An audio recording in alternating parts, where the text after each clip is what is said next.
Additional agreements signed today cover cooperation in investment promotion, financial services, tourism and commerce, and diplomatic training, further strengthening institutional collaboration and expanding opportunities for engagement between our two countries.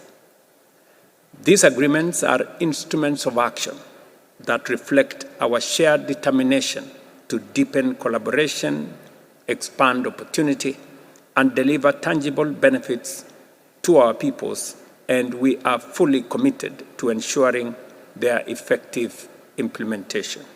Today, a number of Kenyan goods are present on the Kazakhstani market, including tea and coffee products.